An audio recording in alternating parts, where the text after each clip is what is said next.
Hi, I'm at home. I'm going to try and do a video about normal distribution and see if it works, and I'll post it. Now, I've done this out first of all. Let me see if I can show you this.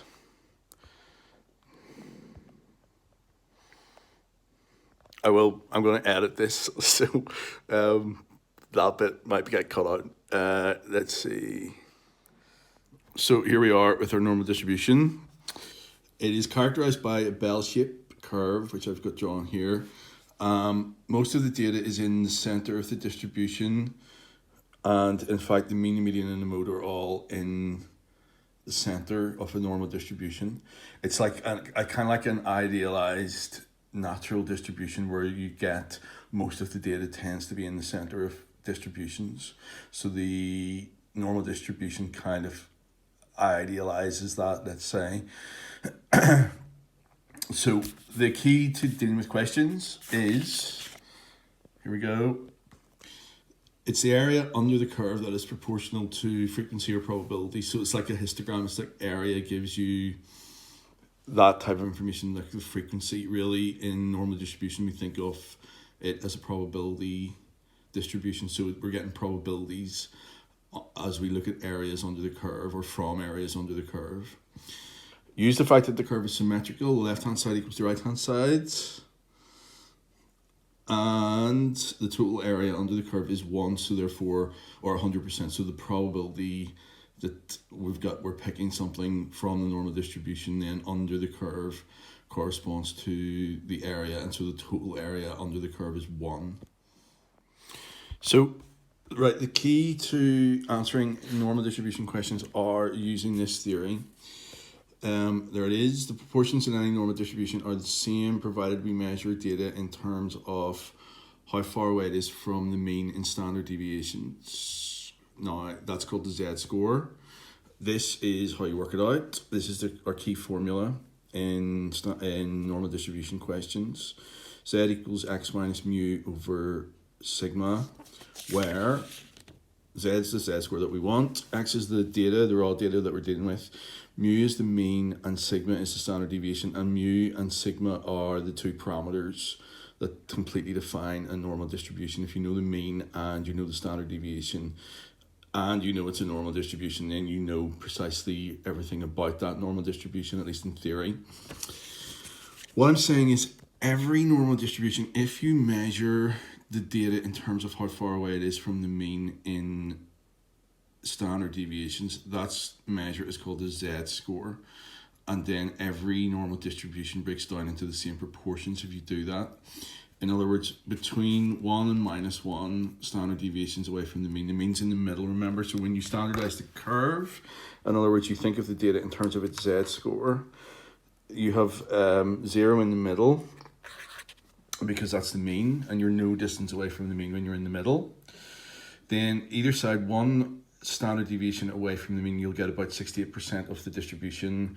2 standard deviations either side of the mean, you'll get about 95% of the distribution. And 3 standard deviations, as you can see there, is nearly all of the distribution, 99.7%.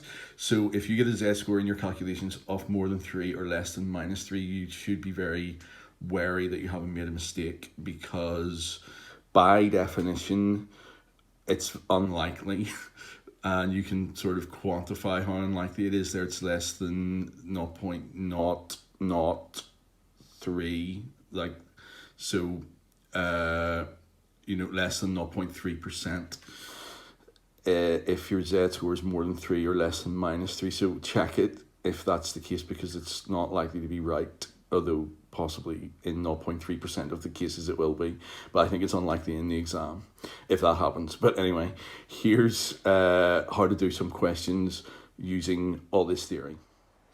Okay, I'm gonna send you this question sheet. So I know it's really hard to follow this on my phone, but let's just see how this works.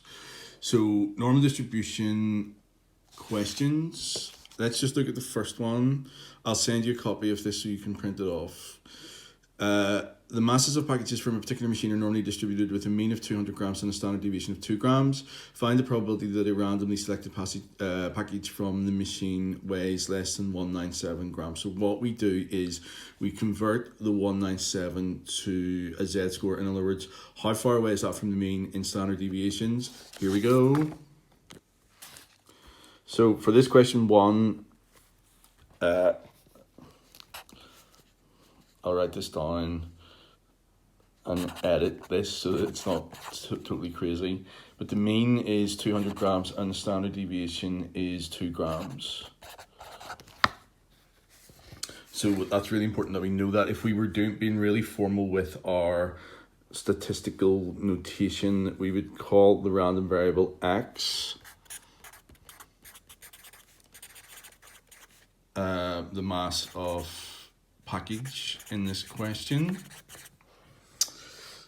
And the key thing that we want to do is the data that we want to look at, what's the chances of it being less than 197 grams, that's the raw data. Change that to a z-score, so it's 197 minus the mean over, oops, I'm trying to do this by watching my phone, over 2. So what that's going to be minus 3 over 2. Okay, so the probability that we want in terms of the distribution data, the actual data distribution, it's when it is less than 197. But for us to be able to cope with that, change it to a z-score, and then it's when the z-score is less than minus 1.5. Okay, so what I would always recommend is drawing out the curve. You'll never get penalized in the exam for doing this. So it's usually draw out the standardized curve where 0 is in the middle and our minus 1.5 says about there, and we want the area less than that.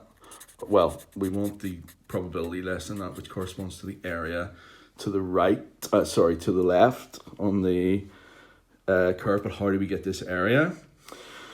Well, what we do is we use normal distribution tables, and again I will forward you this. So we want to look up 1.5, which means we go down this column, 1.5, and then across the second decimal place is given at the head of those columns, and we just want 1.50, so it's 0.9332. Because we want exactly 1.5, we're not going into any more decimal places at the minute. If we were, then we would move across the columns. So less than minus 1.5, well, we can't look up negative z-scores either, so we've got to use the properties of the curve. And let's see how we do that. It's the same as the area above plus 1.5 by the symmetry of the curve. And the tables give you they always give you this area to the left of a positive z-score. So if that's not exactly what you want, you need to use the symmetry of the curve to sort of adjust it to what you do want. What we really want here is that area which is to the right of 1.5 rather than to the left of 1.5. Now the tables give you to the left, but the total area under the curve is 1. So 1 minus the area we got from the table, which is 0.9332,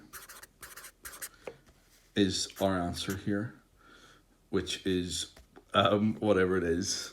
Hold on, I have a calculator. I'm using so much brain power doing this video that I can't think at all about this. So 1 minus 0.9332 is what we want. Is 0.0668. That's our answer to the first one here. So I would encourage you always to sketch out, even if it looks as dodgy as that, a normal distribution curve and sketch the area that you want if you're asked to find probabilities. Okay, here's question 2. I have standardized my raw data. 200.5 minus 200 over 2 means I'm a quarter of a standard deviation above the mean. So the probability I want, if you can see my notation there. I wrote it wrong first of all, but in terms of the actual data distribution, it's when the random variable is greater than 200.5, which corresponds to when z is greater than 0.25. So I can look up my standard tables. Now we have a z-score here, 0.25. So I go down to, I don't need to go down at all because it's 0.25. 0.2, well, go down to 0.2 for the first decimal place, and then go across to 5 for the second decimal place. So the area to the left of that z-score is, remember, it always gives you to the left on the tables, you might need to adjust it. The area to the left is about 50 or 60% of the distribution, 0.5987. Now, bearing that 0.5987 in mind, what we want is not the area to the left, but the area to the right. Oops. And we're back. So it's the 0.5987 and then take away 1. So what my actual answer here is going to be, take it away from 1. 1 minus 0.5987, calculator. 1 minus 0.5987 is about 40% of the distribution is above that value, 0.4013 according to the tables, to 4 decimal places. Is the answer to 1 part B. Okay, here we go with my method for 1C. Now, you are looking for an area between two values now in the normal distribution. I'm converting them to z-scores there. So call them Z1, Z2 if you like. 198.5 converts to minus 0.75, so it's minus 3/4 of a standard deviation below the mean, and 199.5 converts to minus 0.25. So there you go. That's the area we want. Again, oops. And we use the symmetry. We can't look up negative z-scores as such. Sorry, I'm doing this looking through the phone, so I'm all over the place. But basically, it would be the same as that area if this was drawn absolutely right. So to get that area, look up 0.75. Now, the shorthand for what you get when you look up the table is that 5 function. So if you look up 0.75 and then look up phi of 0.25, and phi function is just what you get when you look it up. Now, if I look up 0.75,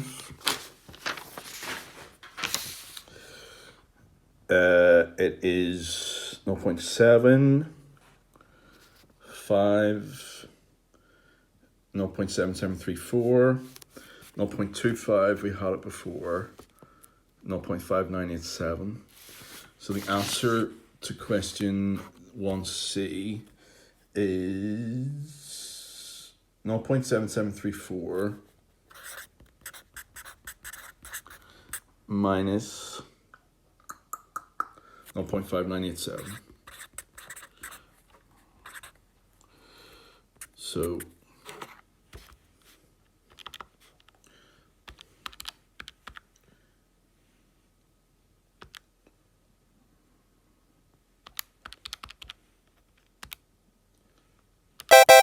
the answer there is about 17%, 0.1747.